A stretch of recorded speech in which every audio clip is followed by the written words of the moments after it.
For the team, took a bullet for the dream that we would one day all be free, free from prejudice, free from sexism, free from bigotry. I die for creativity, I die for freedom to be free. I died and left a legacy. Oh, but baby, I'm still live through technology. After the sun, oh, then comes the rain. And after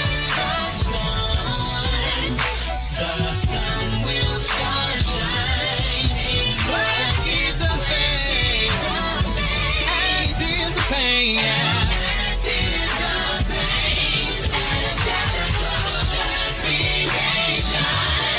Your destiny will manifest, yes, photosynthesis.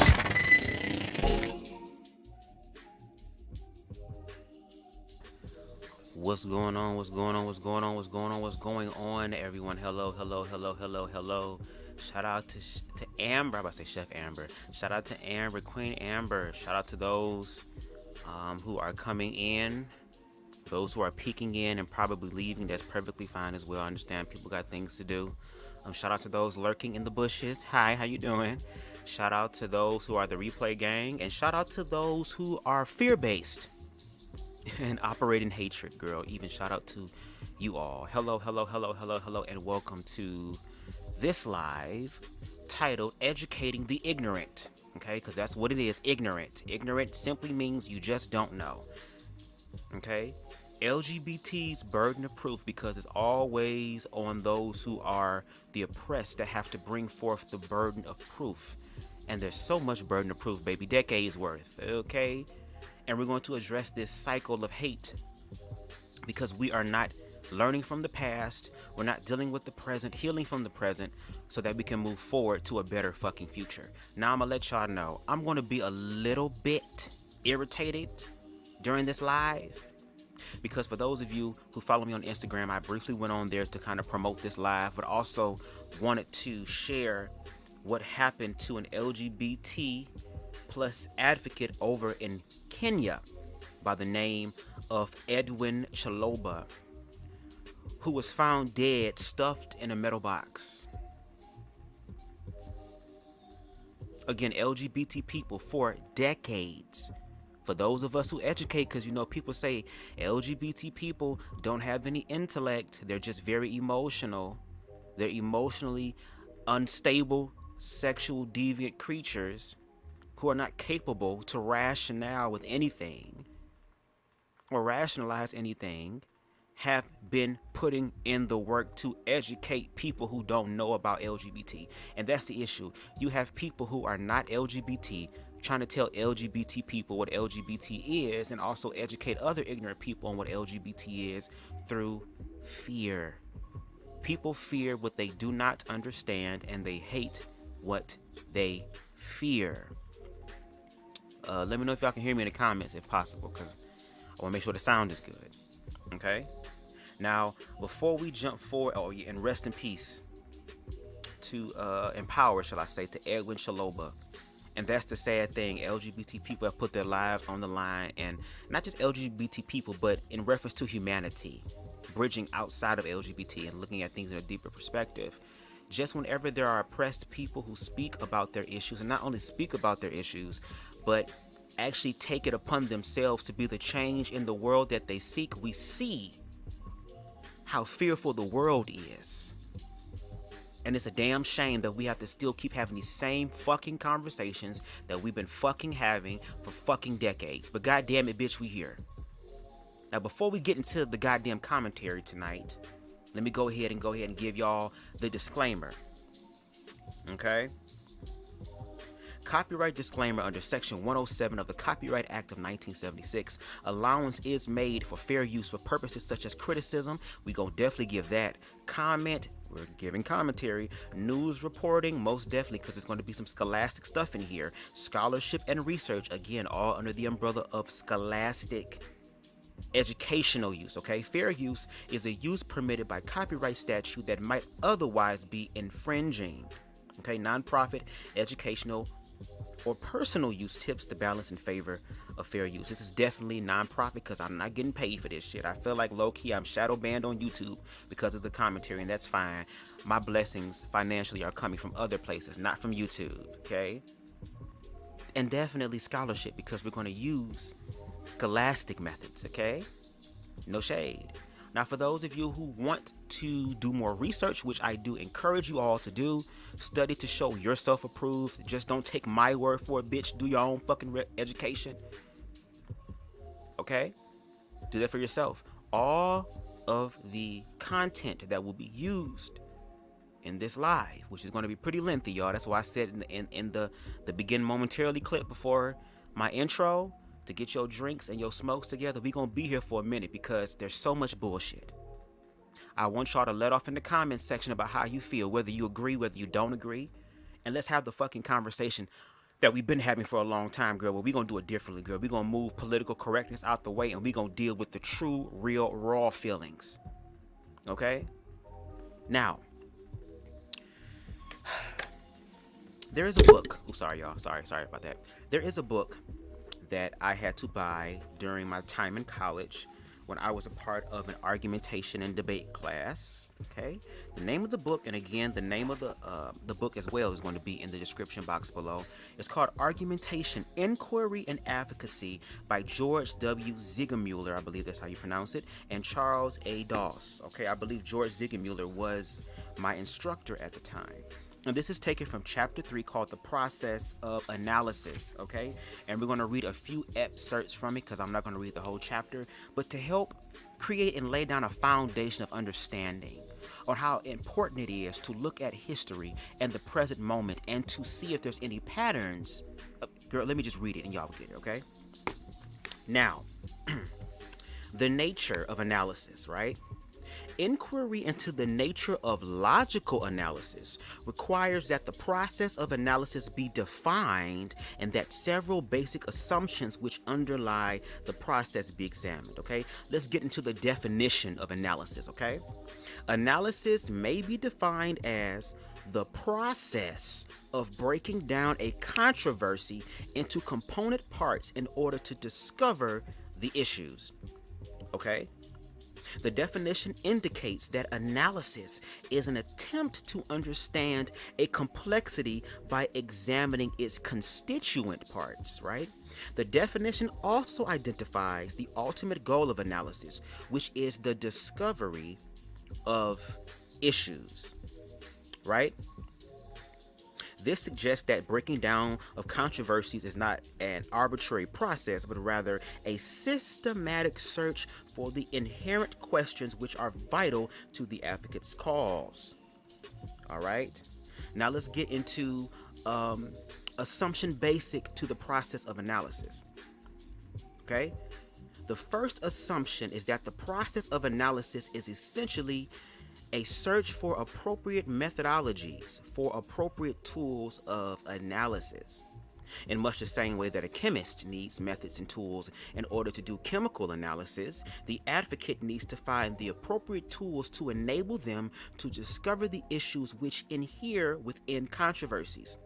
Analysis is a discovery process, and discovery processes require systematic methodologies if they are to become more than unrepeatable accidents. Are we good on the sound? Hey, Spicy, are we good on the sound? Can you let me know, Spicy, if we good on the sound, please? Because I want to make sure y'all hear what I'm saying. A second assumption is that no one tool or methodology provides a complete system for analysis. The process of analysis of propositions is extremely complex, and no single tool or combination, of tools will provide a magical formula for analysis. The process of analysis ultimately involves personal judgments at critical points. The student should be constantly aware that the methods of analysis, no matter how useful, are means to an end and not ends in themselves. The methods, which will be outlined in this chapter, will assist the student in making analysis more systematic, but they are not molds which can be rigidly imposed into propositions. Analysis methodologies are appropriate only to the extent that they can be adapted to the uniqueness of each individual controversy, And lastly, the final assumption. Okay, sounds good. Thank you so much. Thank you, I appreciate it. The final assumption is that the process of analysis involves in-depth investigation into the subject matter of proposition. Again, the final assumption is that the process of analysis involves in-depth investigation into the subject matter of the proposition. Our focus on methods of analysis should not obscure the fact that analysis is rooted in the substance of the controversy. The entire discussion of analysis assumes that the advocate is engaged in intense research in the subject matter which they are analyzing. While analytical methods provide the advocate with a systematic approach to the discovery of issues, the issues ultimately grow out of the subject matter of the proposition under consideration. Analysis and research cannot be separated. Analysis and research cannot be separated. Analysis and research cannot be separated. If you look at my TikTok comments now, it's a bunch of motherfuckers talking shit about LGBT who are not educated in LGBT. Now let's get into the methods of analysis, before we get into our first clip of the night, Or shall I say, let me do that. In outlining methods to be used in the process of analysis, one central question must always be asked. Do these methods of analysis contribute to the discovery of the inherent questions which are vital to the advocate's cause? With this question in mind, a twofold classification of analysis methodologies has been developed. First, analysis of the background of the controversy, history, and secondly, application of the analytical formulas to the controversy. And what we're going to get into, is going to be the analysis of the background of the controversy, because we're going to go back down memory lane. We're going to go back to the 1960s and 70s when LGBT liberation first fucking started. When LGBT people said, I'm tired of y'all telling my story, trying to create this narrative around my fucking story, and don't even allow me the opportunity to really express what the fuck is going on in my goddamn life for real, Now, analysis of the background of the controversy. Before you can begin to apply analytical formulas, you must have an understanding of the context in which the controversy exists. Before you can begin to apply analytical formulas, you must have an understanding of the context in which the controversy exists. A study of the background of the controversy can provide the definitional and historical perspectives which are the necessary starting points for the discovery of issues, The study of the background of a controversy is a four-step process which includes consideration of the immediate cause for discussion, examination of the nature and history of the present policies or beliefs, examination of the nature and history of the proposed policy or belief, and discovery of common motherfucking ground. So let's get into examinations of the nature and history of present policy and belief, One of the most dangerous temptations that a bunch of motherfuckers do, bitch, involved in analyzing any controversy is to consider only the contemporary circumstances which give rise to proposals for fucking change. Let me read that one more goddamn time. One of the most dangerous temptations involved in analyzing any controversy is to consider only the contemporary circumstances which give rise to proposals for change. Every controversy, no matter how contemporary, is rooted in the fucking past.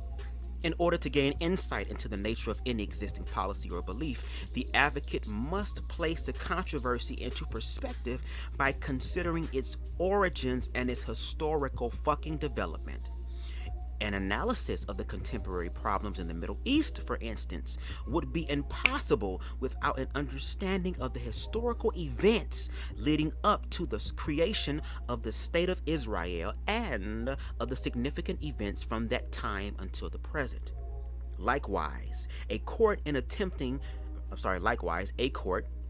attempting to determine whether or not a school system is illegally segregated, must consider the development of housing patterns and past policy decisions of the Board of Education, as well as the current practices in the educational system. Only through an examination of the specific rationale for these policies and beliefs at different points in time can one evaluate their relevance to contemporary circumstances. Okay? And last but not least, girl, let's get into discovery of common ground, because that is the purpose of this live. Oh, matter of fact, I'm sorry, I skipped one. I'm sorry. I skipped another one. Lord, I read this wrong. I did 2 and 3. Let me get back to 1. I already did 2 and 3. Number 1, the consideration of the immediate cause for discussion. The first question to ask when beginning analysis of any controversy is, why has this particular controversy become important at this point in time? An answer to this question will provide the advocate with an initial view of the contemporary events and values which have raised a specific controversy to a level of personal or social significance. It is not at all uncommon for a single event or series of events to raise a controversy from obscurity to the forefront of our thoughts. The assassination of a major political figure rekindles debates over more effective gun control legislation. An armed invasion lifts a minor border dispute between two small countries into a military conflict of international significance. A major airplane disaster stimulates debates over the control of air traffic lanes. A sudden increase in oil consumption by the family automobile leads to consideration of the purchase of a new car. While the analysis of any controversy must go much deeper than the consideration of the immediate cause for discussion, such a consideration will lead the advocate to discover the events and values which are of immediate concern. And lastly, discovery of common ground. A final element of the study of the background of a controversy is the discovery of common ground. Common ground is composed of those facts or arguments or values on which both sides in the controversy agree. In many questions of policy or judgment, large areas of common ground may be discovered, okay?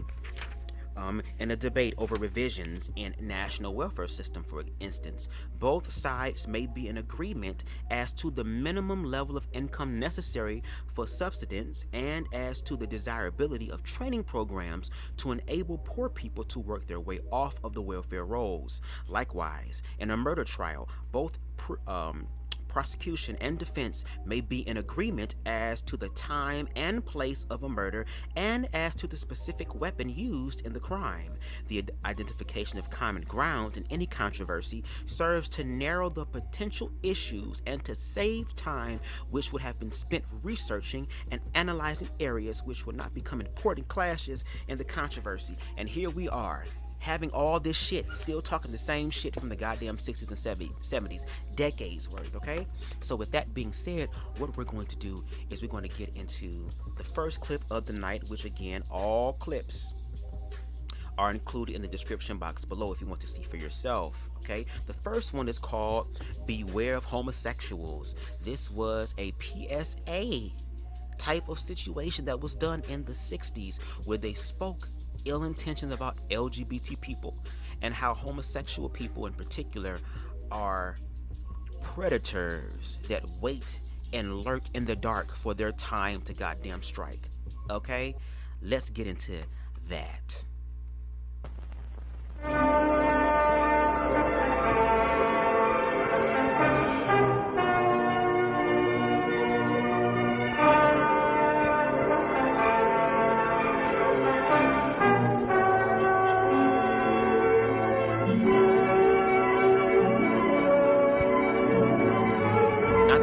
Police.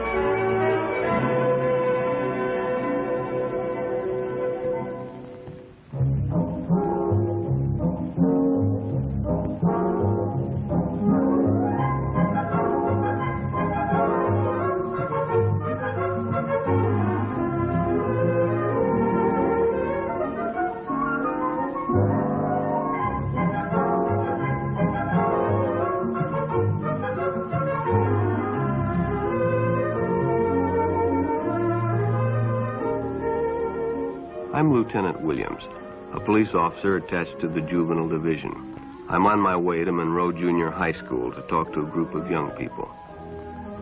That looks innocent enough, doesn't it? Lots of young people hitchhike. Seems like a good way to get from one place to another. But sometimes there are dangers involved that never meet the eye. Let's take the case of Jimmy Barnes. Jimmy played baseball all afternoon, and he didn't feel like walking home, so he decided to thumb a ride.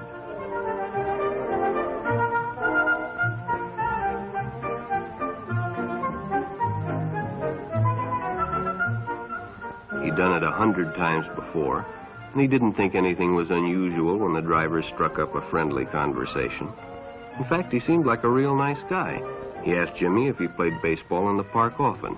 Jimmy told him they practiced 3 times a week and played a rival group on Friday afternoon. The stranger was a good listener, too, and it only seemed minutes before they pulled up in front of Jimmy's house.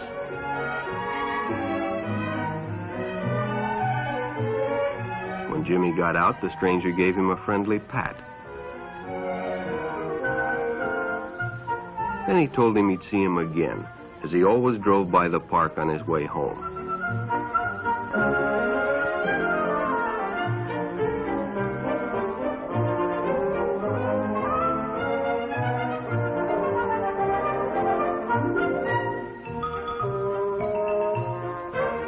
Sure enough, the following day, when Jimmy finished playing ball, well, the man was there waiting.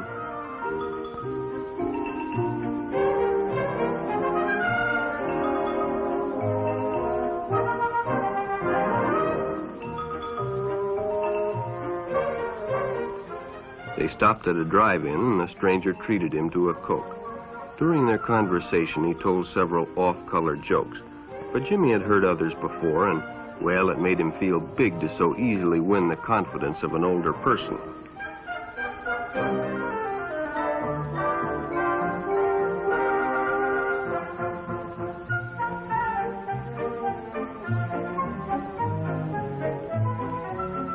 The following Saturday, they went fishing together.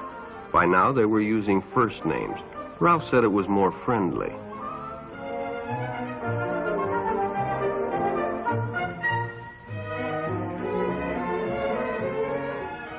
Jimmy hadn't enjoyed himself so much in a long time.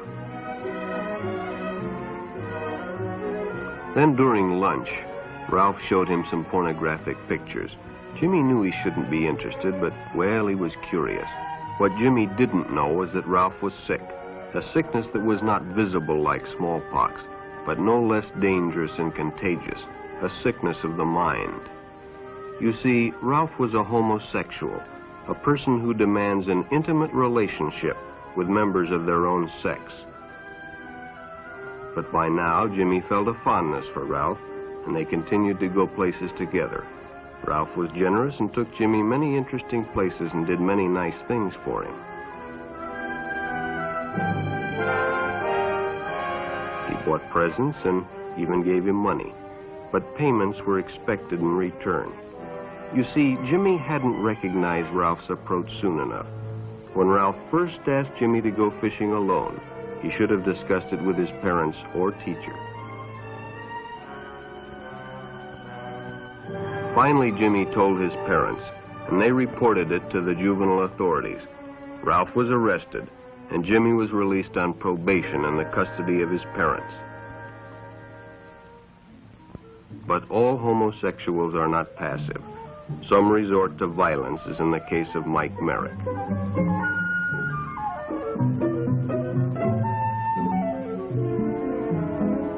In the heat of competition, no one noticed the man who sat and watched. And when the game broke up and the others left, Mike decided to stay and practice a little longer.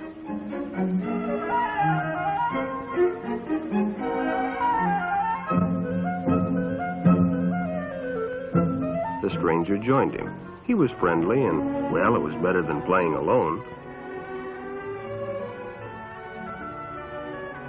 But after a few shots, Mike realized he had already overstayed his time and suggested he better leave. The stranger told him if he'd like to stay longer, he'd be glad to drive him home when they finished. Sounded great to Mike.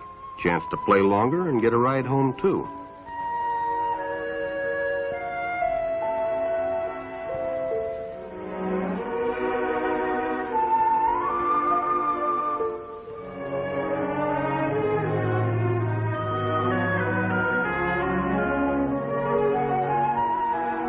When they finished, the stranger told him he'd make a fine player someday if he got lots of practice.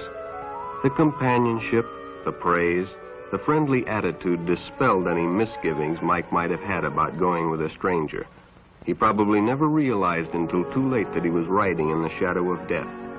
But sometime that evening, Mike Merrick traded his life for a newspaper headline.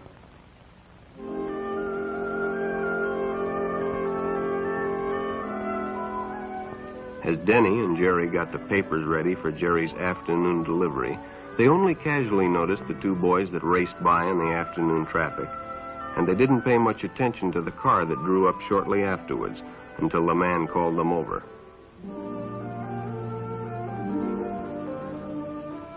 Had two boys been by on bicycles? The boys nodded they had. Could they recognize them if they saw them again? Well, Denny guessed he could. Then hop in, the man said. Those are stolen bikes. Without giving it another thought, Denny got in and the car sped away. Jerry watched. He'd been told many times, if a friend got in a car with a stranger, to write down the license number. It didn't seem to apply, but, well, fortunately, he marked it down.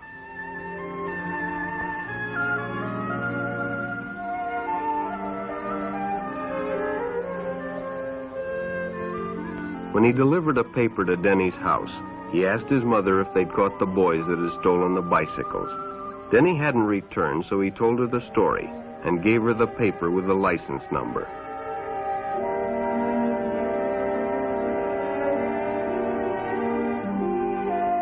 Being a careful parent, she decided to call the police. Jerry supplied the necessary information, and the stranger's car was quickly spotted. It was a good example of how important it is to always get the license number and description of any stranger who takes a young person off alone, no matter what they tell you.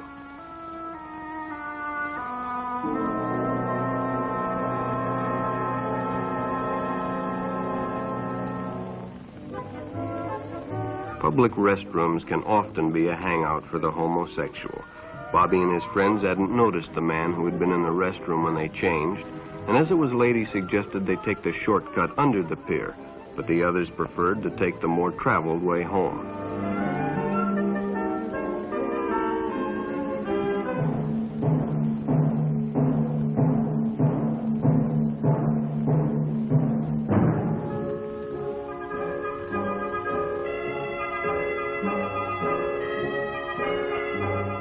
When Bobby recognized the stranger as the man in the restroom, the shortcut under the pier didn't seem like a good idea at all.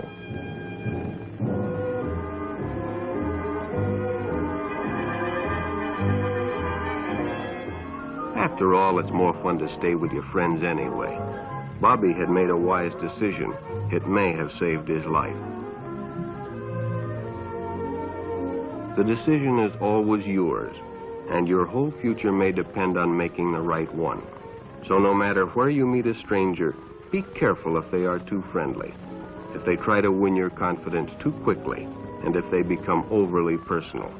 One never knows when the homosexual is about. He may appear normal, and it may be too late when you discover he is mentally ill.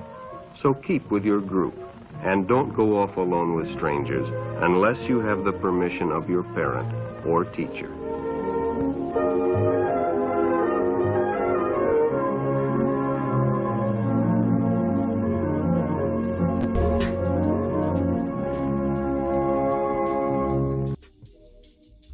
Now that was once again called Beware of the Homosexual. Now once again, this was the ideology that was put onto all LGBT people. And shout out to Spicy, because Spicy said something in the comments that was like, wow, the way that they're conflating homosexuality and pedo type of behavior is hella problematic. But see, that's what happens. People fear what they don't understand, and they hate what they fear. Now remember this. This was again in the, I think it was the 60s that this came out, 60s or 70s, around that time. That same ideology is still happening now, to where once again we're talking about the children. What about the children, the children, right? So once again, that was something that was put on American airwaves to continue this negative stereotype placed on LGBT people. Now, are there some people who do that type of behavior, predatory behavior in the LGBT community? Of course, but they're trying to make it exclusively LGBT, and that is not the case, because as you will see towards the end of this live, it's more heterosexual people that are doing that than LGBT. When you do your research, the thing that a lot of motherfucking people ain't gonna do. Okay? So with that being said, we're gonna get into the next clip, girl. This is called This Week, Homosexuals, and this is from 1964, and this is an extract from the channel BFI. Let's get into that one. Every large organization, like every big firm, every civil service department, the armed forces and so on, there must be hundreds, even thousands. If all the homosexuals were to leave their jobs simultaneously, the economy of the country would be thrown into something like chaos. In Britain alone, there are at least 1 million men and 1 million women who are homosexual. Now, for some reason, the law takes an entirely different attitude toward the two sexes in this matter.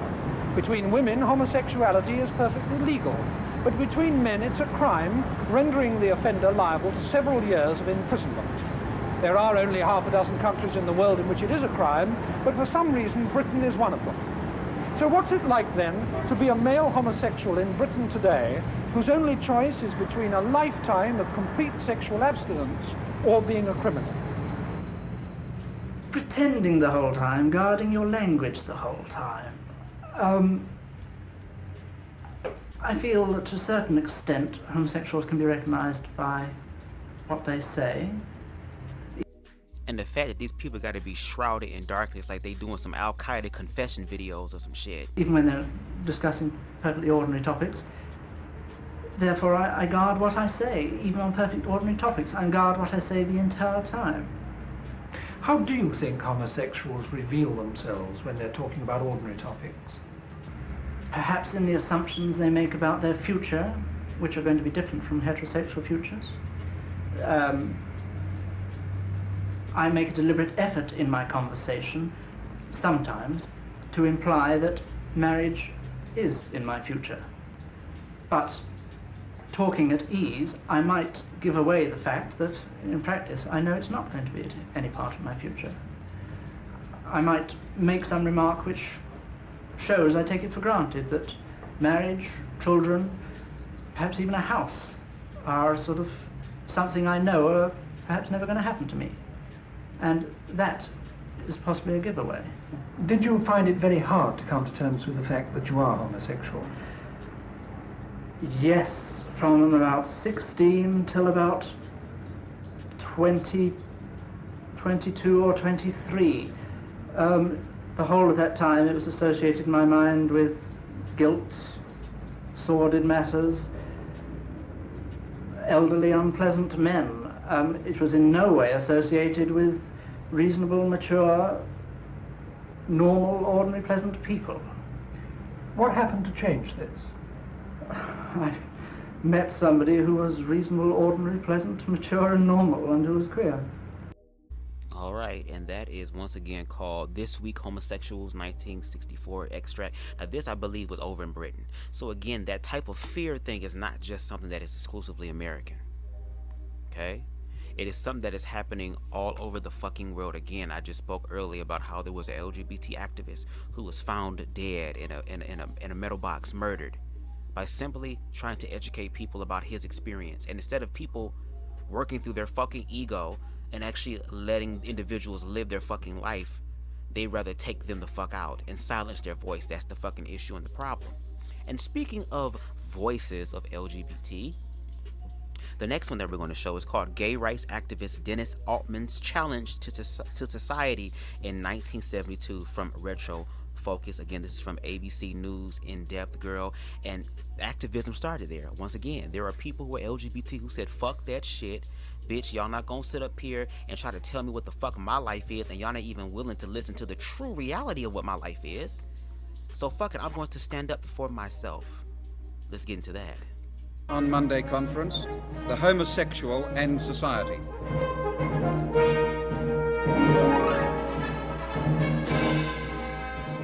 Good evening. Well, this is the book which will be published in Australia tomorrow.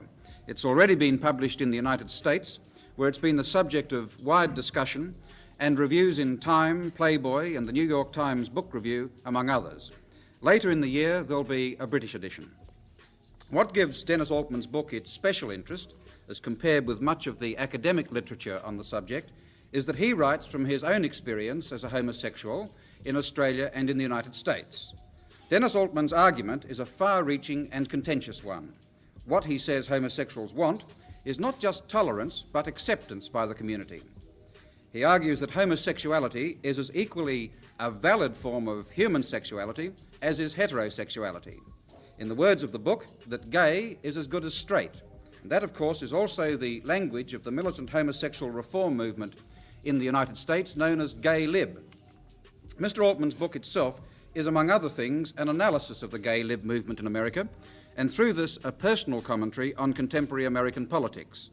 In his book, Mr. Altman points to the growing gay lib movement in Australia, though here it's probably better known in the shape of Camp Inc., an organisation set up in Australia in 1970, and now claiming a membership of more than 2,000 in all states.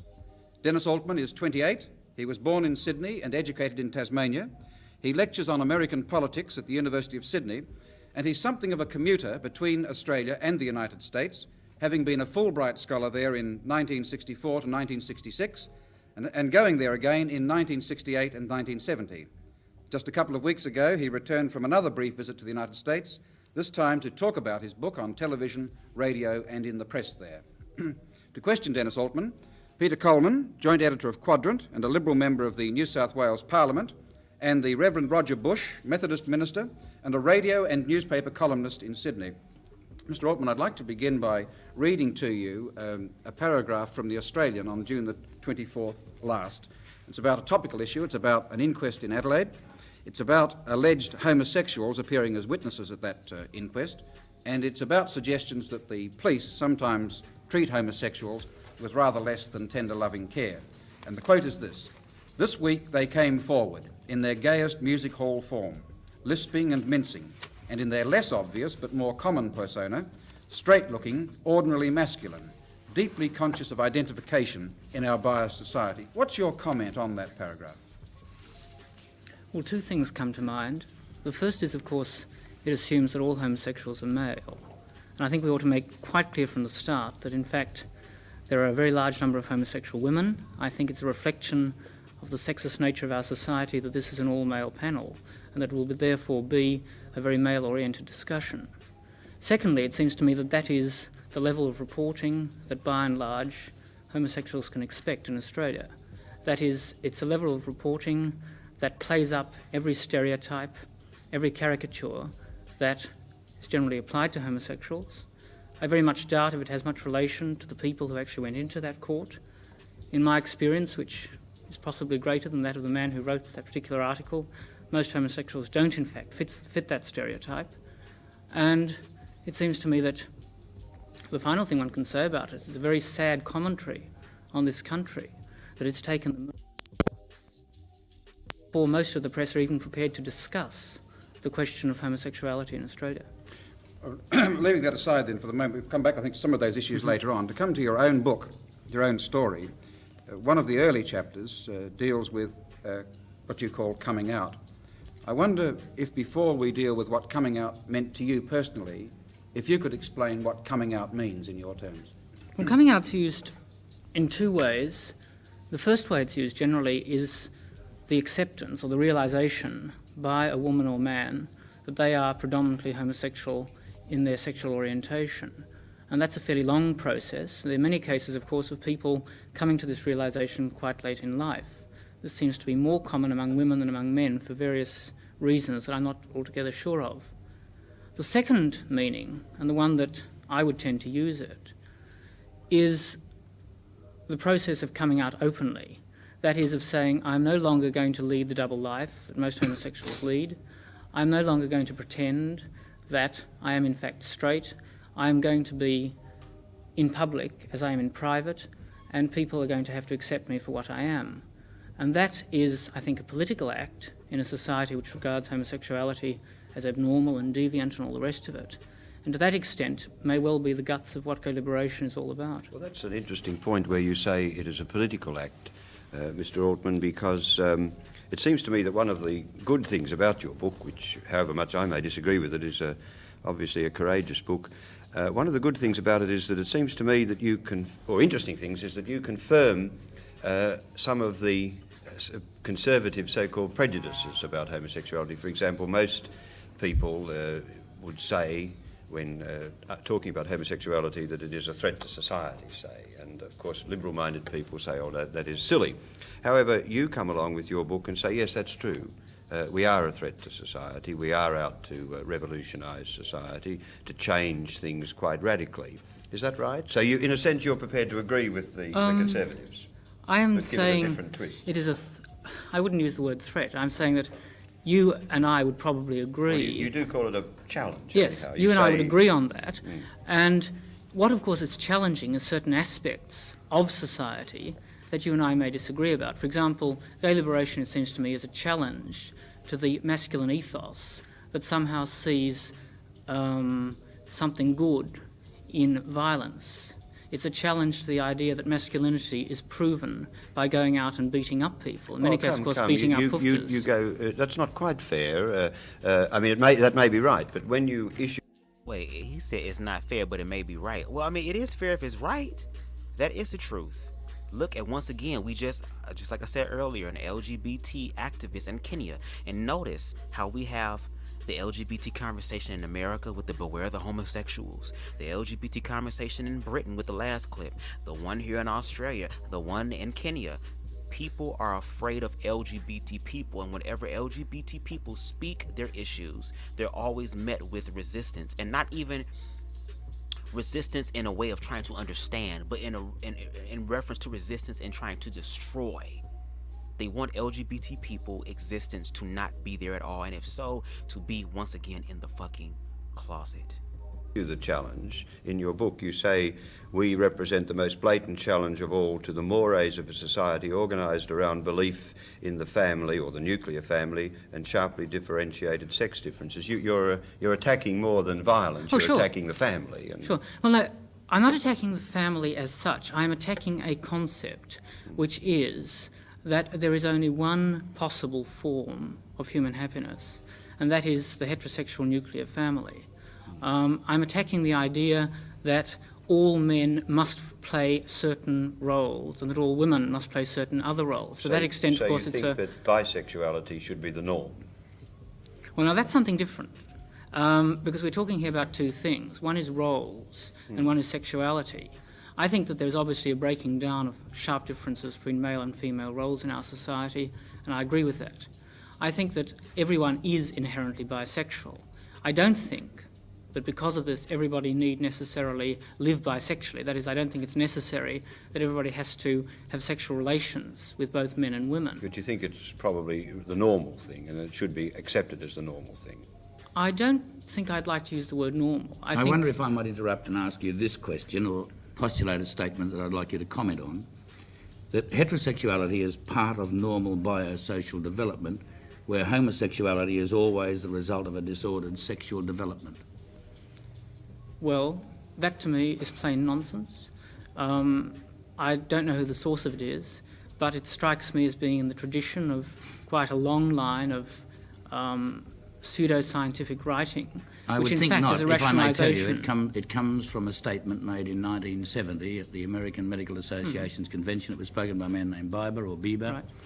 And there was an award made for this particular presentation. I'm not questioning any of that. You said But pseudo-scientific. Yes, I'm well, I sorry. think it is pseudoscience. I mean, the fact is that plenty of people get awards for things that are not necessarily correct. Well, what makes a homosexual, Mr. Altman? This is the point. Is it a disordered sexual development, or is it part of the norm of society? I think that it is obviously be not both, part of the couldn't it? norm of society, because society has decided to impose upon itself heterosexuality as the norm. It seems to me that everybody has within them both homosexual and heterosexual elements, that most people, for I think predominantly social reasons, develop their heterosexuality almost exclusively. A minority develop their homosexuality almost exclusively. And a number of people, I don't know what percentage, are in fact both. Now, the sorts of things that you're quoting, and you're bringing up Bieber, has of course been attacked by other psychiatrists. This is true. And there is a big debate going on, as you're well aware of, within the psychiatric profession at the moment as to whether in fact Bieber's rather extreme views, and I say extreme because Bieber has in fact gone much further than the founder of psychoanalysis, Freud, ever went. There's a great debate about whether in fact this is a scientific view or just a rationalisation of existing social prejudices. Okay, so we got that right there. So once again, you had people who were activists in the 60s and 70s, again, with the book that I started with in the beginning, Argumentation, Inquiry, and Advocacy, okay, that in order to give proper analysis, okay, hey, Style by Stevie, hello, I hope all is well. To give proper analysis, you have to take into account the history. And the reason why history is important is because if you pay attention to history, you will be able to see certain patterns. Now, once again, with the first clip, beware of homosexuals. Homosexuals are just, they're lurking in the dark, and they're getting ready to they want to cast their shadow of death upon you. They're hiding in bathroom stalls. They say that today. They're here to attack the children. They say that today. And whenever LGBT people speak their experiences, just like Harold said, the irony being that LGBT visibility is nothing but merely someone's existence. It's not an infiltration. It's not enforcement. It's simply existing. So once again, LGBT people are telling their own stories. Hello, God source universe saw fit for their ass to fucking be here and be gay and to work through the fear of society and to be able to educate an ignorant and fearful ass society on what it means to be LGBT. Because once again, they're focusing on sexuality. Here it is. They were saying, oh, it's a mental thing. It's a mental. You're not a human being. You're not a human being, and you're not worthy of being treated like a fucking human being. And you're right, they were gaslighting him. And that's the thing. There's always this gaslit shit, even today. Even today, there's gaslighting of LGBT people's experiences. Spicy says, seems they don't want to hear the truth. Not really. They just want an echo chamber. Someone from the LGBT community to validate their own beliefs. Baby, well, guess what? I'm not about echo chamber conversations, bitch. I want the smoke. I want the motherfucking smoke at this goddamn point. Okay? What else? Style by Stevie says, there's a gay agenda being put. Exactly. And once again, with proper analysis, because they say gays don't have rationale. Gays are not intellectual. They're just sexual deviants who are just hungry for dick and pussy, and they're going to take it by any means, whether you're an adult, whether you're a child, whether you're a dog, because they think that we are in bestiality and pedo shit or whatever. So once again, this same ideology is being pressed to this day on LGBT people. Okay, now what we're going to do is we're going to get a little bit more personal. Okay, we're going to get a little bit more personal into some of the LGBT experience, and in particular being black and gay in the 60s. Okay, the next video is called Being Black and Gay in the 60s, a matter of life and death, and this is from the YouTube channel ImFromDriftwood. Let's get in.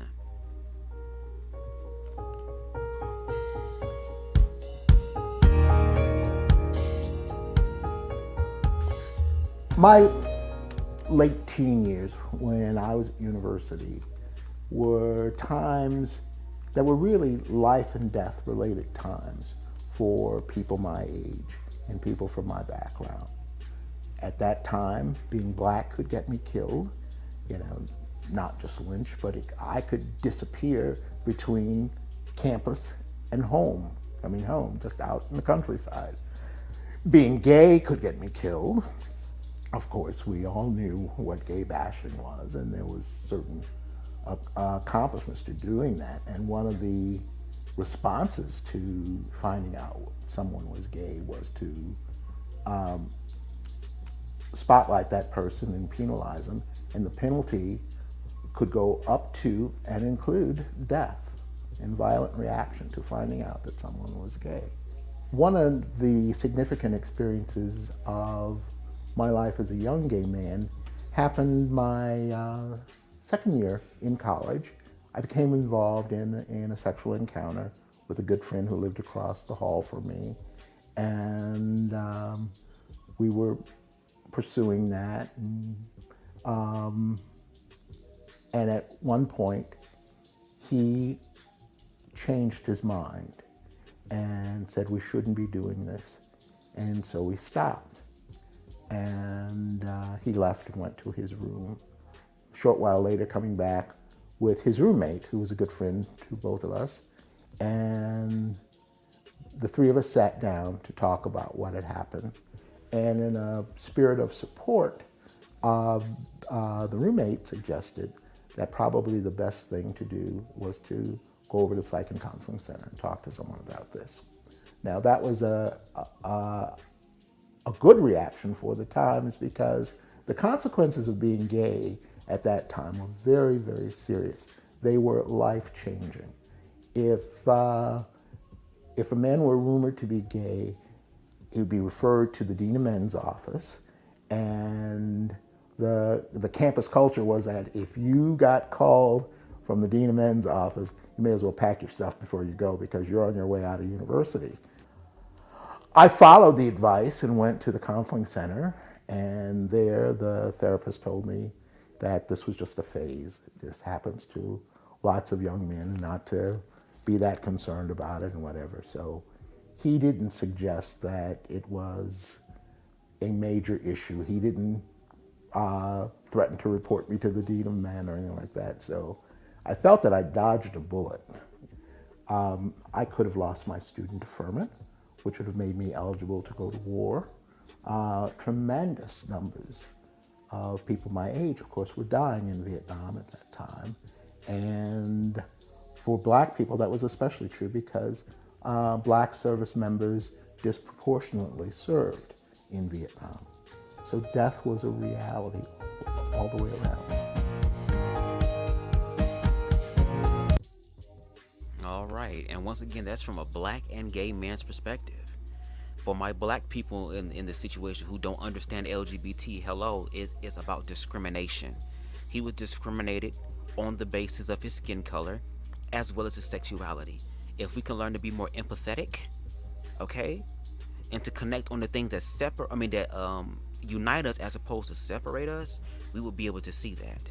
And yes, hell yeah, see, motherfuckers want to have an intervention after the nut. That'd be the funny part. That'd be the gag. Okay, so now we're going to move on to one of the moments that really sparked LGBT advocacy in the history of the United States, which is called Stonewall Riots, okay? The next video that we're going to play is called How the Stonewall Riots Sparked a Movement, and this is from the History Channel. Now, hopefully they don't snatch my shit down and stop my damn live, okay? So hopefully they're going to let me play this damn clip, okay? And then we got 2 more clips, and then we're going to be done. I'm going to give my final thoughts, and then I'm going to have to be out of here because I got shit to do in the morning, and my ass is starting to get a little bit tired. Anyway, let's get into how Stonewall happened. In the early morning hours of June 28, 1969, a riot broke out in front of the Stonewall Inn in New York City. The violent protest became known as the Stonewall Riots. The Stonewall Riots were a watershed moment in the gay rights movement, sparking activism and awareness across the United States. We'll look at the roots of the riots, the events, and their lasting impact. In the 1950s and 60s, homosexuality was still considered sodomy and illegal in 49 states. The punishments varied greatly by state, ranging from heavy fines to imprisonment. In society, members of the gay community were often subject to violence, harassment, and discrimination. In New York City, gay bars were havens for people with diverse sexual orientations and gender identities, places where they could avoid harassment and violence. The Stonewall Inn served as a popular refuge. The Stonewall Inn was owned by the mafia. The mafia bribed the police to look the other way. In turn, the mafia made money overcharging patrons for drinks. Even so, the patrons were not fully safe from homophobia and discrimination. The mafia would extort wealthy patrons, threatening to out them to their employers and families. Despite the mafia's bribes, the police still regularly raided the Stonewall Inn and other gay bars, charging them with solicitation of homosexual relations. Trans and other gender nonconforming people were also targeted, subjected to violence, and arrested if they weren't wearing what the police deemed gender-appropriate clothing. This oppression and mistreatment came to a head in the early morning hours of June 28, 1969. 9 police officers entered the Stonewall Inn in a raid. The patrons were fed up. As the police roughly tried to arrest bartenders and customers, many resisted. Outside the bar, people in the hundreds began rioting. They threw bottles at the police and pushed through the barricades. The police officers retreated from the crowd and locked themselves inside the Stonewall Inn. Rioters responded by setting the bar on fire. Police reinforcement arrived, and the original officers managed to get out of the burning bar. Meanwhile, the angry mob had grown into thousands. Eventually, the police were able to get the crowd to disperse, but it didn't last long. The riots continued until July 1st. While some criticized the violent and destructive riots, others pointed to the brutality and unjust treatment of the gay community. This large-scale defiance made a massive impact on society. The Stonewall riots were the beginning of the modern gay liberation movement, which also brought attention to others marginalized for their sexual or gender orientation. The riots sparked the formation of the Gay Liberation Front, the first group to publicly advocate for equal gay rights. On the 1-year anniversary of the riots, they also organized the first Gay Pride Parade. Today, Pride events are still held on the anniversary of the Stonewall riots in cities around the country and even the world. In 2016, President Obama made the Stonewall Inn and the area outside where the riots broke out a national monument. This became the first national monument celebrating gay history. The Stonewall riots may have been violent, but they marked a pivotal moment in history. No longer would people quietly endure the stigma associated with their sexual and gender orientations. Through the Stonewall riots, the gay rights movement gained mainstream visibility and a momentum that continues to this day. Okay, that's the History Channel, and shout out to the Herald that said this. This is crazy. The real perversion being the obsession with LGBT individuals from straights, yet they tried and still try to project on those LGBT individuals. That's why context and nuance is important. That's why proper analysis is important. And once again, like I read in the beginning of this live in the book, chapter 3, in order to do an analysis the correct way, a proper analysis, you have to understand that all controversies are stemmed from the past. So we have to go back to the motherfucking past and bring it to the present, and show the patterns of ignorance, of hatred, of fear to the forefront to get people to understand. And this is the burden of proof that we have as LGBT people. But the fucking crazy part is that there is insurmountable amount of evidence in reference to LGBT people's lives and their experiences and their growth and their revolution and evolution. But yet there's really no evidence about the negative stuff that's said about LGBT people. And we're gonna get into that towards the motherfucking end. Okay? Yeah, don't forget your ex, Amber, he trash. Okay, now we're going to jump into the present moment. Okay, this next clip that we're going to play is entitled how new anti-LGBTQ laws echo an infamous, conservative activist campaign from 1977. And this clip was put up 6 months ago. So once again, that same ideology that is happening, or that happened in the 60s and 70s, is still here today. But here's the crazy part. It's not covert like it used to be, in your face. It's done in it wasn't done overtly in your face. It's being done covertly through laws. The same thing with racism and systematic racism. They can't do it in your face no more because it's easy to clock it in your face. Now let's do it through laws. Let's get in. After that decision to overturn Roe versus Wade, Justice Clarence Thomas wrote separately that the court should revisit same-sex marriage and contraception rulings. Hey all, I'm John Avlon, and this is Reality Check on the Extremist Beat. So, Mark Twain is credited with saying, "History doesn't repeat, but sometimes it rhymes." And that's certainly true with the bigoted anti-gay strains in our politics, even against the backdrop of objective progress. Not only in the Supreme Court decision legalizing marriage equality, but in the sea changes of public opinion over the past 25 years. But in the wake of these gains, we've seen increasingly vocal pushback from organized opposition to gay rights and marriage equality to a return of so-called groomer panic, shorthand for the bigoted belief that gay teachers are sexual predators. When did our public schools, any schools, become what are essentially grooming centers for gender identity radicals? Now, this has jumped from unhinged QAnon conspiracies to state laws pushed by conservative populists seeking to stoke the culture wars. The most infamous of these was passed in Florida this year and signed into law by Governor Ron DeSantis. Now, at passing glance, the legislation, known as the Parental Rights in Education Act, might look reasonable. It states that classroom instruction by school personnel or third parties on sexual orientation or gender identity may not occur in kindergarten through grade 3. Fair enough, right? But in practice, this means that any mention of a teacher's same-sex spouse or a child's same-sex parents could be banned from the classroom, leading it to be called the Don't Say Gay bill by critics.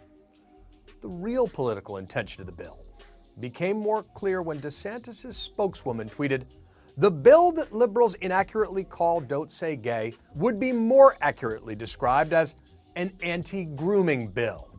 If you're against the anti-grooming bill, you're probably a groomer, or at least you don't denounce the grooming of 4 to 8-year-old children." Now look, as the parents of kids in that age range, I can say that nothing makes my blood boil more than child predators. And therefore, nothing is more bigoted than trying to cast an entire group of individuals as members of a criminal class. But make no mistake, that's the intention of this political line of attack. The goal is to demonize and dehumanize. And one way we know this is to go back a few decades to an earlier fight over restricting gay rights known as Proposition 6. Now, this was a time before gay marriage seemed even possible. Harvey Milk was the first out gay elected official in the United States, and his home state of California was trying to pass a law that would bar gay and lesbian teachers from working in public schools. And the idea came from opposition to a Miami-Dade County anti-discrimination bill, rolled back by conservatives, led by minor celebrity and Florida Citrus Commission spokeswoman Anita Bryant. We all believe in human rights, but we don't believe human rights that would corrupt our children or for individuals to have special privileges that would go against the constitutional rights of normal America. We've often seen attempts to restrict equal rights wrapped up in the rhetoric of freedom. But that's intended to gloss over its more basic appeal, given away by pro-Prop 6 ads like this, delivered with all the subtlety of a sledgehammer. Now, you can see the framing to protect our children and preserve parents' rights, but with the added unguarded admission that the protection was from immoral teachers with perverted lifestyles. That's just saying the quiet part out loud, right? What's instructive, though, is that Proposition 6 eventually went down to defeat in 1978, when it was opposed not just by then-President Jimmy Carter, a Southern Baptist, but also by a conservative former California governor by the name of Ronald Reagan, who, of course, would go on to win the presidency 2 years later. Reagan was convinced to oppose the bill along libertarian lines. He announced that while he didn't approve of teaching a so-called gay lifestyle in our schools, Proposition 6 has the potential of infringing on basic rights of privacy and perhaps even constitutional rights. Reagan's voice proved pivotal down the stretch, and Proposition 6 was defeated by a decisive margin, after initially looking like it would pass. A moment of celebration depicted in the film Milk. A message of hope has been sent to all those young people, to all of those who have been afraid by this wave of hate, to all of those who have lost their homes, lost their hometowns. Tonight, we are clear that there is a place for us. My brothers and sisters, we can come home again.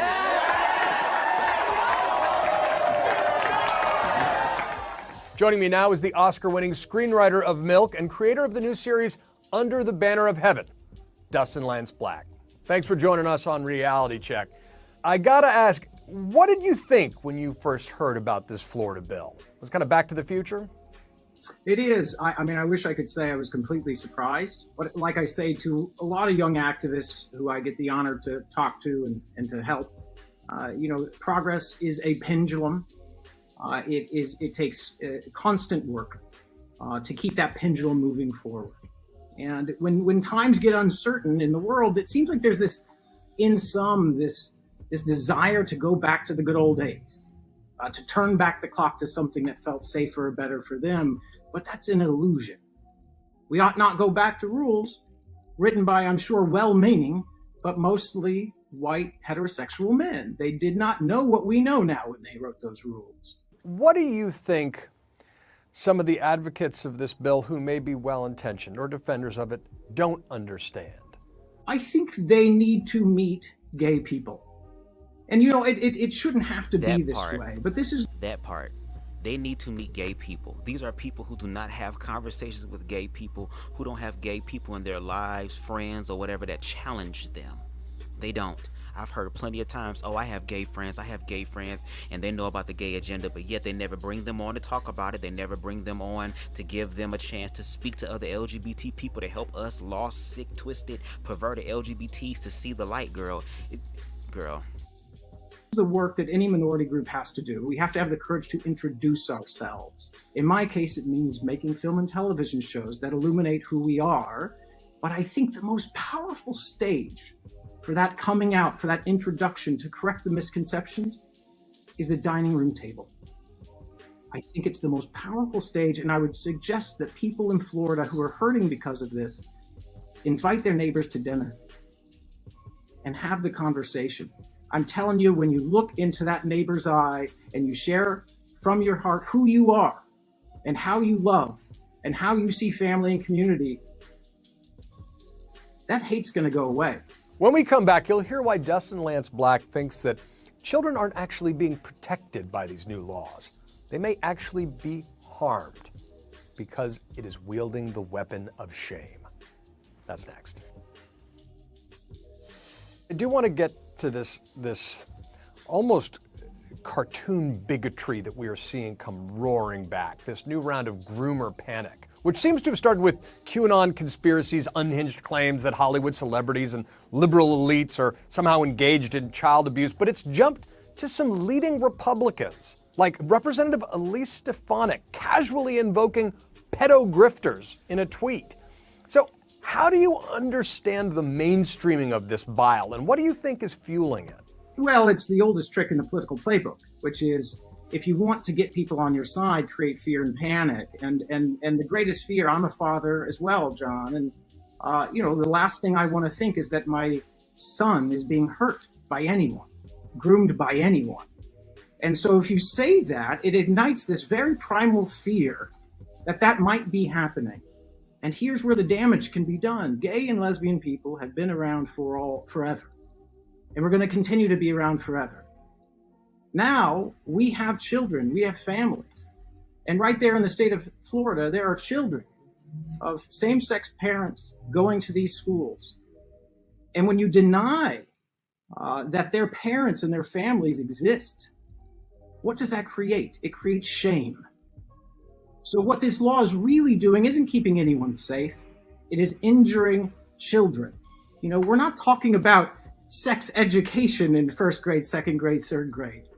And frankly, if all you think about is the bedroom and the toilet when you think about LGBTQ people, I think you have some soul searching to do. I want to ask you about your new series, Under the Banner of Heaven, which is a true crime drama based on the book by John Krakauer. It's taken a decade to make. What drew you to this story, and why now?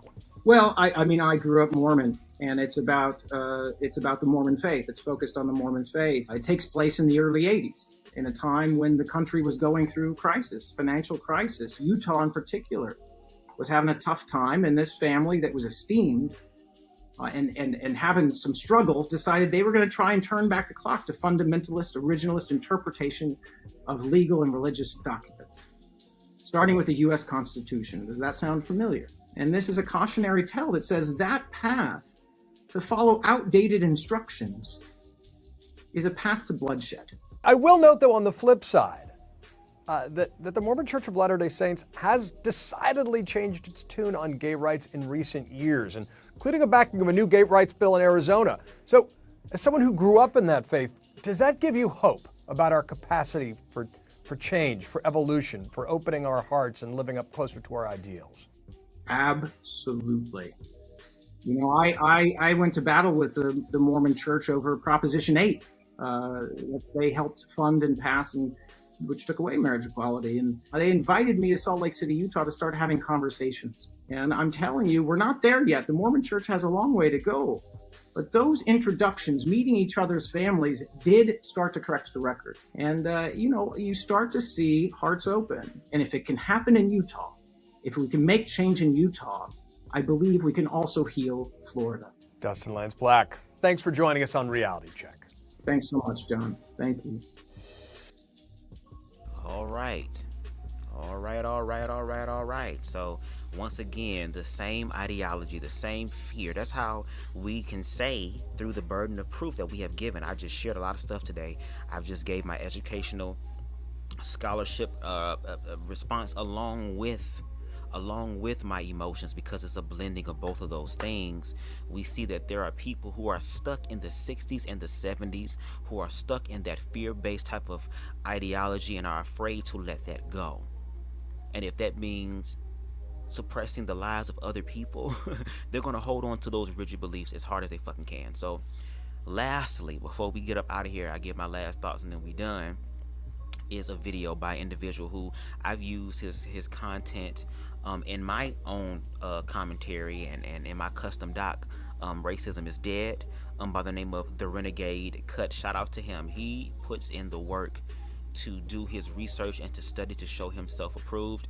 This is going to be the longest clip out of all of them. I think it's like 28 minutes. So once again, you can listen to this while you're doing something, multitasking, or if you just want to watch it, it doesn't matter. I want you to hear what is being said, because what he's going to do is he's going to take everything that we done spoke about in this live and really drive it home for you. Okay, again, shout out to The Renegade Cut. Let's get in. Content warning.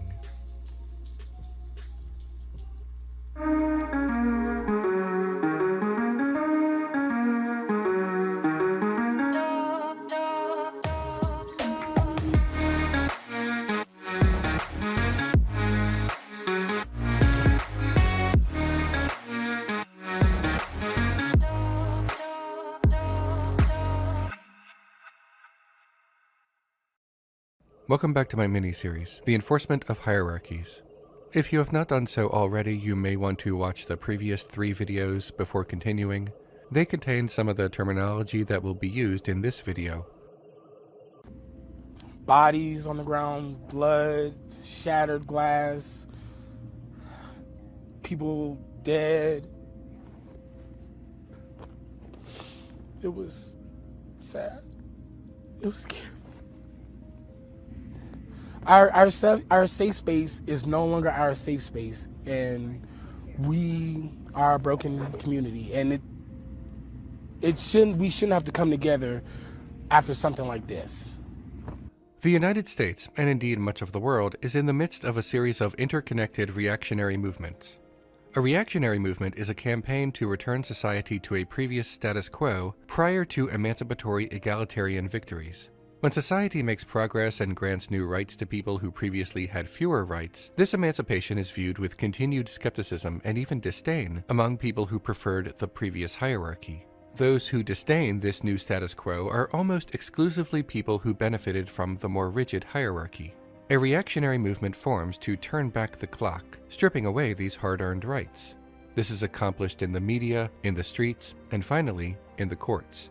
A reactionary movement must convince enough people that these egalitarian victories were a mistake. A common method to do this is first by tarnishing the public image of those who benefited from the victories. Presently, there is a reactionary movement against the LGBTQ community.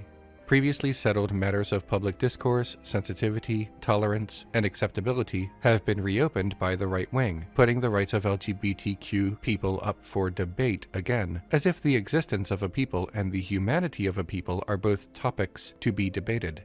This has been accomplished by restarting an antiquated anti-LGBTQ talking point, the alleged danger of non-heterosexual people to children. What Jimmy didn't know was that Ralph was sick, a sickness that was not visible like smallpox, but no less dangerous and contagious, a sickness of the mind. You see, Ralph was a homosexual, a person who demands an intimate relationship with members of their own sex. Yeah, they're doing it again. This reactionary movement was popularized in the digital space by right-wing figures like white supremacist conspiracy theorist Jack Posobiec and Christian fascist Matt Walsh. Posobiec is quite literally the king of fake news, as described by the media and fact-checkers. He helped propagate the erroneous Pizzagate conspiracy theory. He attempted to discredit anti-Trump protesters by planting fake signs at rallies. He made up stories about Disney and Star Wars to agitate conservatives. He falsely claimed that U.S. Attorney General Loretta Lynch called for blood in the streets and that Bernie Sanders ordered his supporters to take down Donald Trump. He invented fabricated stories about pipe bombs during the George Floyd protests and riots, and so much more. He is a professional liar. Matt Walsh is a far-right media personality who consistently invents stories and make-believe figures to demonize the LGBTQ community. He advocates for teenage pregnancy and teenage marriage because he believes that that is when they are the most fertile and most vulnerable. He does not actually care about the well-being of children. He cares about stoking anti-LGBTQ hatred. In the mainstream space, this reactionary movement is furthered by elected officials like Florida Governor Ron DeSantis. He famously advocated for the Don't Say Gay law. He also does not care about children, openly endangering them during the pandemic. The reactionary movement is dishonest on its face and ushered in by dishonest people. That alone should have been a red flag, but here we are. By forming a reactionary movement around this talking point, those who wish to turn back the clock can claim that their efforts are not in service of stripping away hard-earned rights or demonizing innocent people, but only that the movement wishes to protect children. The reactionary movement claims that the LGBTQ community is sexualizing children in two ways. First, simply by existing openly and not in secret. If a teacher is married to someone of the same gender, and this comes up in class, or is just known, the reactionary movement claims that this is sexualizing children. If a teacher is a man who is married to a woman, or a woman married to a man, the reactionary movement claims that this is not sexualizing children. To the reactionary movement, this is not hypocritical, because to them, being gay is inherently more sexual, more dangerous, more perverted, and more confusing than being straight. This is not true, and I'll get to that later. Second, the movement finds examples with the worst optics possible and creates a panic about LGBTQ people in general.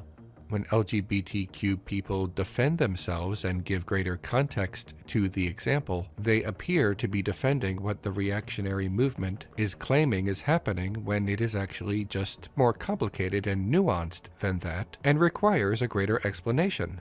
If they say nothing, it's worse, because they concede the point and cede ground in the discourse. In this case, the reactionary movement is claiming that the LGBTQ community is sexualizing children and grooming them for sexual abuse because they are sometimes allowed within the same room as a drag queen. If a man is wearing clothes more traditional for women and children can see this, the reactionary movement claims that this is sexualizing anyone who can see it. If a man is wearing clothes more traditional for a man, the reactionary movement claims that this is not sexualizing children. To the reactionary movement, this is not hypocritical, because to them, life outside of their traditional gender norms is inherently more sexual, more dangerous, more perverted, and more confusing than life inside their traditional gender norms. The reactionary movement is careful not to make any claims of specific abuse, because there isn't any, at least not at drag queen story time. Instead, they claim that the mere presence of LGBTQ people in public, to them, is the abuse. They are tying the language of abuse to something that is not abuse, so that when people point out that it is not abuse, they can use that as evidence of people defending abuse. It's a con, it's a trick. It's not real, but some people have been fooled into this rhetorical sleight of hand. The concept that these are men's clothes and that these are women's clothes is a social construct. A social construct is a concept that exists not in objective reality, but as a result of human interaction. This categorization is not something that grew naturally. It was determined not through biology, but through culture, a culture that is constantly changing. It is no more dangerous or unnatural for a child to be around someone wearing so-called men's clothes or women's clothes, regardless of the gender of the individual wearing the clothes. It is also not inherently sexual for someone to do this, and therefore it is not sexualizing the child. The end goal is not the removal of RuPaul's Drag Race. The end goal is the removal of LGBTQ people from anything public because, they reason, there are always children in public somewhere, and there are always children watching television and movies. If the reactionary movement can convince you that teenagers being taught by an openly gay woman is abuse, they can convince you of the next step. That openly gay characters in movies that are not rated NC-17 is also abuse, and if they can convince you of that, they can convince you of the next step, and the next, and the next. A student being taught by a non-heterosexual is not abuse in the first place, but all the reactionary movement has to do is convince people to believe in one lie, and all the other bigger lies become more believable. All of a sudden, they are protesting outside of Disney World and bringing guns into the park. And then, something worse happens. The reactionary movement is not about children or abuse or whatever they mistakenly believe grooming actually is. The movement is about forcing LGBTQ people back into the closet, where they cannot openly defend themselves, weakening their public presence, damaging their reputation, all in the service of removing their rights through the courts. That is their actual goal, and they are using children as pawns to accomplish this. The reactionary movement might superficially and reluctantly agree that LGBTQ people exist and may even have the right to exist, but that their existence is intrinsically more adult, more sexual, and therefore inappropriate and even dangerous around children. This is not true, but this is how they think, or at least this is how they want you to think. Why do they think this way? Well, it's all part of an explicit belief and pervasive attitude called heteronormativity. Heteronormativity is a cultural attitude and belief that heterosexuality is the normal, natural sexuality. And if it is normal and natural, other sexualities are less normal, less natural, and consequently deviant in some way that makes them dangerous. Heteronormativity developed from the pervasiveness of heterosexuality as the perceived numerical majority sexual orientation. When a numerical majority is recognized, people label it a cultural default, regardless of how the numerical majority developed. This numerical majority often becomes a social majority, the group with the greatest social power. Subsequently, a social hierarchy is developed that mistakes the majority for the correct group. morally correct, or the neutral group, morally neutral. Anything outside of this is labeled morally incorrect or morally beneath the neutrality of the cultural default. The numerical majority can be counted, but the designation of moral correctness is completely arbitrary. This belief creates a social hierarchy of sexualities, in which heterosexuality is at the apex, permitting heterosexuals the privileges of being culturally invisible, as well as immunity to having their sexuality criticized, demonized, or subjugated through the law. Heterosexuals rarely have to explain their heterosexuality, but non-heterosexuals are often forced to both explain and justify their sexual orientation to other people. This is the privilege that is afforded those atop a social hierarchy, and for non-heterosexuals, these are the consequences to existing on any other position on this very hierarchy. Similarly, cisgender people also exist invisibly and without question, whereas transgender people are forced to explain and justify their very existence. Those are the power dynamics of a social hierarchy. Put more simply, LGBTQ people might be able to get away with making little jokes about cisgender heterosexual people, but those jokes do no real harm to the straight community, whereas straight people can create rhetoric that demonizes LGBTQ people and often get away with it, and in doing so create a dangerous atmosphere for LGBTQ people. Same-sex couples cannot threaten to ban different-sex couples from getting married, but different-sex couples can threaten to ban same-sex couples from getting married. This was standard operating procedure for a long time, and it may or may not be returning.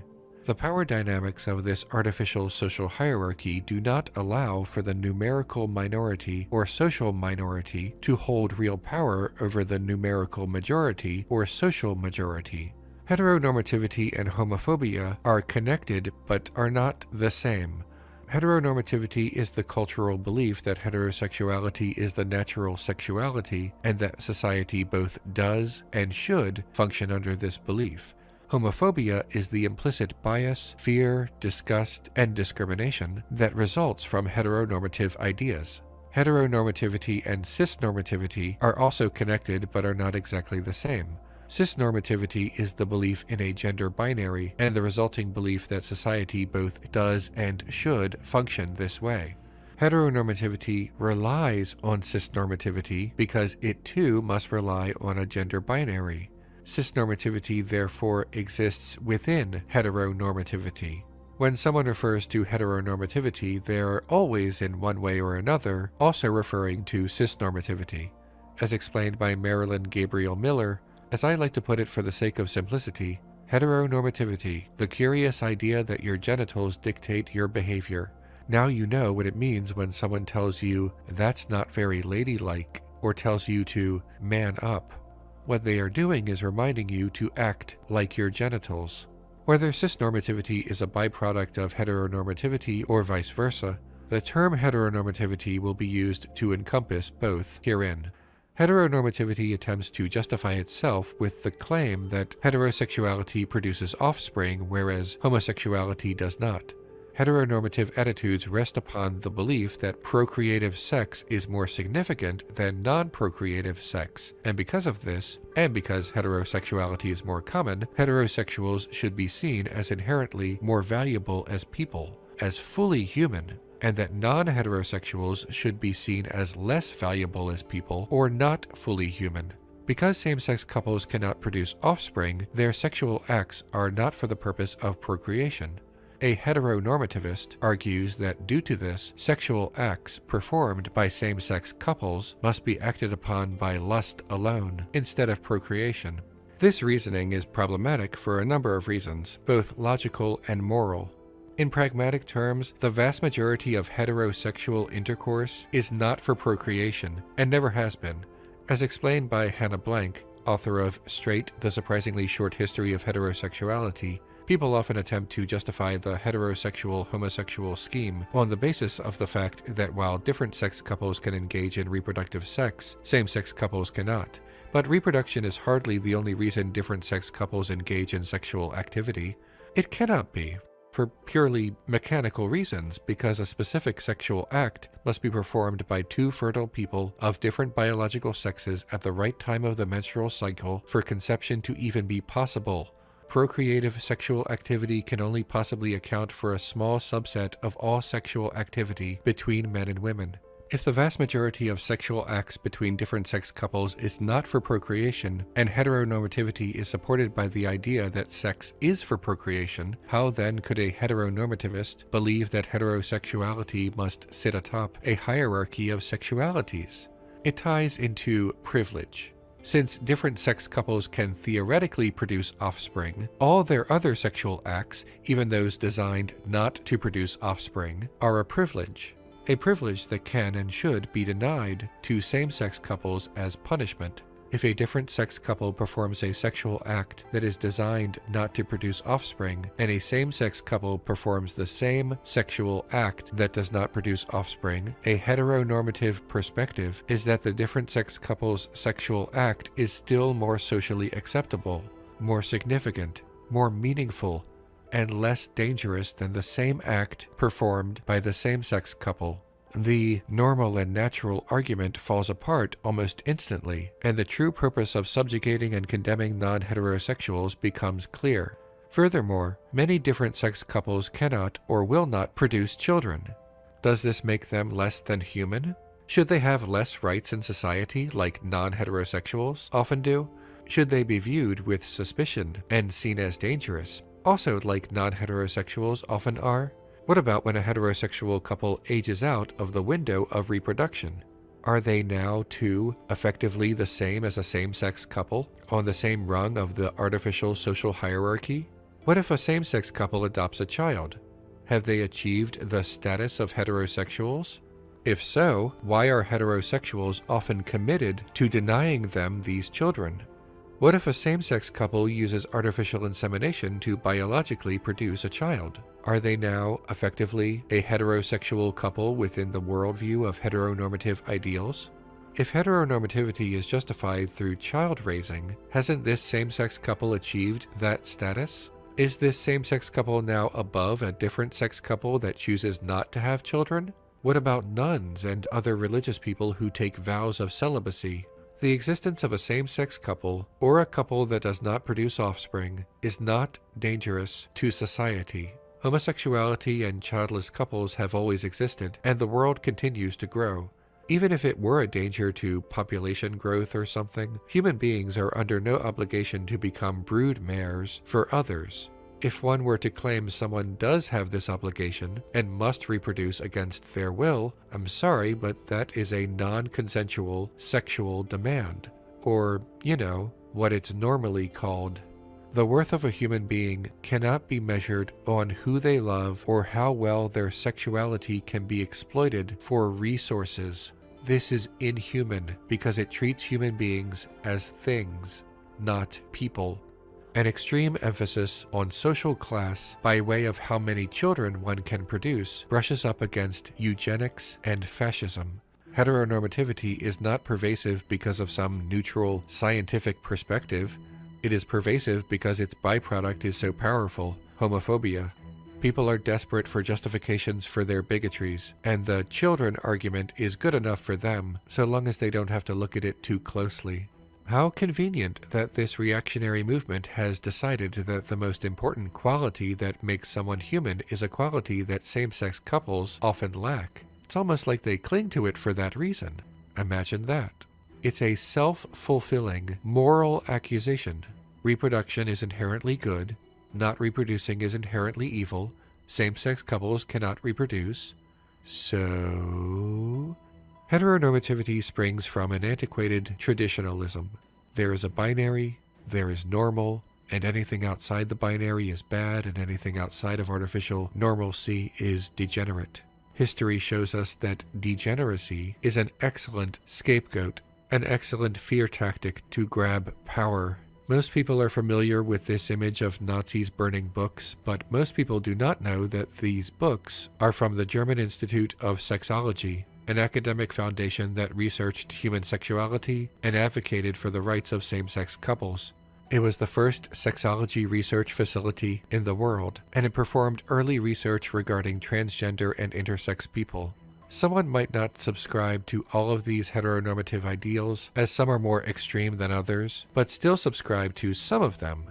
Someone might claim that they have nothing against gay people, or some of my friends are gay, or any other common defensive statement, but if they also believe that heterosexuals should exist above non-heterosexuals due to the likelihood of procreation or some other reason, they are subscribing to heteronormative ideals. Heteronormativity creates a bias against non-heterosexuals as less worthy human beings, making them vulnerable to dehumanization. I can't get answers from the attorneys really, but they're saying that somebody's, it's involving a gay bar or some shit. I don't know. I don't know what the heck he did. If you have a gay bar, I don't know what's going on. Well, he's accused of going on a mass shooting at a gay bar and killing 5 people. Colorado. Okay, well, that's shit. If he's accused of doing that, I'm surprised he's not gay. I could say that, but he's not gay. There was a shooting involving multiple people, right. And then later on going to find it's a gay bar. Yeah, right. And I was like, oh my God, is he gay? I was scared. Oh my God, shit, is he gay? And he's not gay, so it's well, you guys had conversations about that. You were. Oh yeah, you I was adamant. told him. Yeah, you were adamant that gay is bad. I'm a Mormon. I'm a conservative Republican, and we don't do gay. We don't do gay. Yeah. Heteronormativity posits not only that heterosexuality is the normal sexuality, but that those outside of heterosexuality are abnormal in ways beyond their sexuality.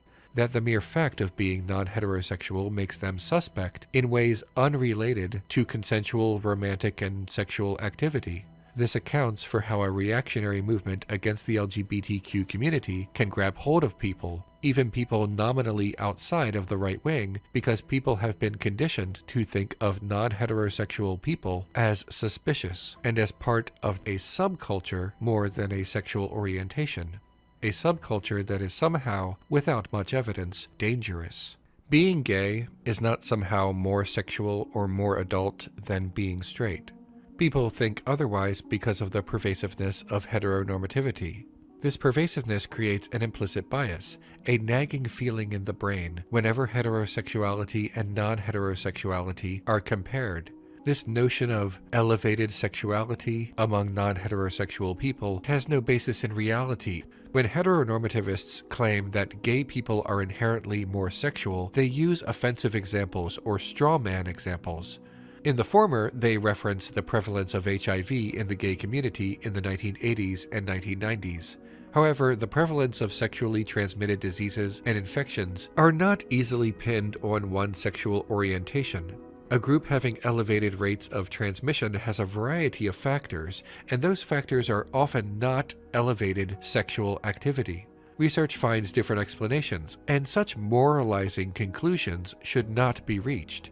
Heteronormativists use pride parades as their go-to that gay people are more sexual than straight people, but pride parades exist as self-defense from a society that shames gay people.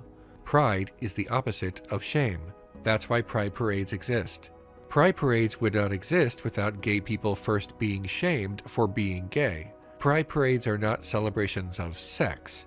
They are a statement that the LGBTQ community will not be shamed. It must also be noted that heterosexuality is pushed into the public view far more than non-heterosexual orientations. See more. Nearly every movie, television show, magazine, and commercial from the past 100 years. This parade, kinky or not, barely exists compared to the onslaught of heterosexuality. Children are exposed to heterosexual activity far more than non-heterosexual activity. Also, pride parades may exist in public, but attendance is not mandatory. You don't have to bring your kids. You don't have to bring yourself either. So, do gay people have more sex than straight people? Nope. As explained by Dr. Justin Lehmiller, founder and owner of Sex and Psychology, if we look at the median number of sex partners in the National Health and Social Life Survey, a nationally representative sex survey conducted in the United States, we see that gay men only outpace heterosexual men by 1. Other studies have reported similar findings. Thus, the majority of gay and heterosexual men are actually pretty similar in this regard. Even if non-heterosexuals did have much more sex than heterosexuals, that still would not make them dangerous to simply exist around children. The idea that gay men are more dangerous to children is a myth. Again, from Dr. Ziegelmueller, crime statistics reveal that the vast majority of people who molest children are male, and the vast majority of their victims are female. This tells us that there are far more heterosexual child molesters in the world than anything. On a side note, psychological research has demonstrated that gay men show no more sexual arousal in response to images of male children than heterosexual men show in response to images of female children. This tells us that sexual attraction to children is an entirely separate issue from sexual orientation, and that we should not be conflating sexual identities with sex crimes. Moral haranguing about children being read stories by a drag queen or being in the presence of a teacher married to someone of the same gender is not based in science. It is based in bias, and that bias comes from heteronormativity. The byproduct of heteronormativity is homophobia, and the byproduct of homophobia is discrimination and even hate crimes. Anti-LGBTQ hate crimes have increased over the past few years. 2021 was the deadliest year on record for trans and non-gender conforming people. There was a massacre at a gay club only a few weeks ago at the time of this writing, and no, the shooter was not non-binary. This was debunked almost immediately. It was a transparent ploy. Even if he were, that would not change the calculus of why this happened. This reactionary movement loves to pin crimes on LGBTQ people, such as when the Uvalde shooter was erroneously identified as a trans woman. Not true. Fact-checked as false. The reactionary movement also loves to invent stories, such as the make-believe instance of a school allowing children to identify as cats and play in kitty litter. Not true. Fact-checked as false. This is part of the demonization of LGBTQ people, and we are watching it happen. Every time you see this, recognize why this movement is making these erroneous claims. To summarize, it is not dangerous for someone under the age of 18 to be in the same room as someone who is married to a person of the same gender or someone who is wearing a dress regardless of their gender. It is dangerous, however, to falsely claim that this is dangerous, because the resulting dehumanization has genuine, demonstrable, real-world, life-or-death consequences. In doing this, the reactionary movement has sacrificed the lives and well-being of countless people in service of keeping children away from something that poses them no actual harm. Children are not in danger being around non-heterosexuals. They are in danger being around armed fascists. Hi, everybody. All right, y'all. Shout out to, once again, the Renegade Cut for that. Please go over there and subscribe to him, and also please go to that particular video and like it, please. Of course, YouTube is trying to bury the video. He's not getting a lot of views. He's not even monetized on that video because of what he's speaking. And I kind of want to give my lasting thoughts. I kind of want to speak to some of the comments that was left. Shout out to Ron, because Ron always write in the comments, and I love that. I love the engagement. He is saying that he's grateful that the Democrats, have gotten the House. I don't believe in the political. I don't support any political thing. If anything, I'm independent. No shade, because I feel like both parts are playing people. They're playing off the oppression and pain of people. But I will say this, just like how the club shooting, Club Q, happened, and he said that 2021 was one of the most hate-filled, destructive years for trans individuals and non-binary. There is a fear, there is a fear, there is a fear, there is a fear, and I feel like there's going to be even more fear now. So with that being said, the question I want to ask, and first I'm going to ask and then challenge. The first question I want to ask to people who are in opposition of LGBT is, what are you so afraid of? There is obviously fear there. Where is the fucking fear? Where is this insurmountable amount of evidence of LGBT people just lurking in bathrooms, lurking under sinks, lurking in the dark, waiting to pounce? Where is the insurmountable amount of evidence of children being sexualized by LGBT people in a very explicit ass way? Please explain to me where women are being attacked by trans women in the bathroom in a sexual way. Where is it? And they don't have it. They don't have it. This is basically fear-based. And the fact that I know it's fear-based is because when they can't prove what they're saying, the next step that they want to do is be violent. And even though, like Ron said, you know, the Democrats have the House, and, you know, we have certain protections when it comes to LGBT rights, that doesn't mean that people are going to always follow the laws. There are going to be people, as we saw in the clip, who are going to take matters into their own hands. And if that means hurting LGBT people to silence their voice, they're going to do that. So my challenge to those, because once again, I just use proper analysis. We done saw the past from the 60s and 70s and brought that shit all the way back up to 2020 motherfucking 3. And the energy, the fear-based ideologies, the ignorance is still there. So my challenge is for those who are in opposition, give me the facts. Where are the facts of this LGBT gay agenda happening? Where is it? Give it to me. Show me. Prove it to me. Send me the links. Send me the books. Send me all the shit that you need to send me in order for me to be educated. Because y'all have not done that. Y'all have not done that. Y'all feel some type of way. Girl, what the f? This is some hood shit. Damn. Motherfuckers outside. Where is this evidence? Where is it? Tell me. Prove it. I want to know. Can anybody in the comments tell me where the evidence is? Because they never have it. This again is fear. And at the end of the motherfucking day, LGBT people have been here and they will be here. Mother Nature, God, Source, Universe saw fit for us to be here. And I encourage LGBT people to learn how to protect yourself. Because it seems like the only way that we're going to ever get to kumbaya and to actually become human beings is when we have to protect ourselves and be violent along with their ass. No shade. It's a shame that has to happen. We're having the same fucking discussions, y'all. This is welcome to, this is what fear does. This is what ignorance does. So please like this video. Please share. I'm gonna ask you to share this one. Share it. Share it to the homophobic YouTube channels. Share it in homophobic spaces. Share it to your homophobic pastor, your homophobic mother, grandmother. Send this video out. Every time somebody's saying some LGBT, anti-LGBT shit, send them this video and then challenge them to watch the video in its entirety. And then challenge them to give me the information about what's happening now that is truthful in reference to LGBT being sexual degenerates. Anyway, shout out to everybody who came in. Shout out to Harold in the building. Shout out to Ron in the building. Shout out to Queen Amber. Shout out to who else we got? Shout out to Spicy. I think we had Roki. Shout out to Roki as well. Where your comment at, Roki? Yeah. Shout out to Roki. I didn't want to forget Roki. Shout out to who else we got? Style by Stevie. Shout out to her. Who else we got? I think that was everybody that came in and said hi. So shout out to y'all. Shout out to those in the replay gang. Shout out to those who came in and left. Shout out to everybody.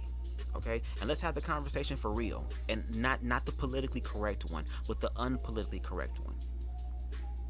I'm tired of walking on eggshell. Fuck that. Bring the facts and bring the goddamn truth. If you can't bring that shit, then shut the fuck up. Don't open your goddamn mouth and speak on shit you don't fucking know about. For your ass get fucking checked. And in the era we living in, bitch, you might get a motherfucking two-piece too, bitch. No shade, because I'm tired of the bullshit. Again, at the beginning of this live, we had an activist in Kenya who was found murdered and dead and stuffed in a fucking metal box. All for sharing and being brave enough to stand in his truth amongst all the fucking lies of fear-based ass individuals. So bitch, if you feel some type of way, ho, prove why you feel some type of way, and it better make motherfucking sense. With that being said, y'all have the rest of a wonderful Friday and enjoy yourselves. Peace.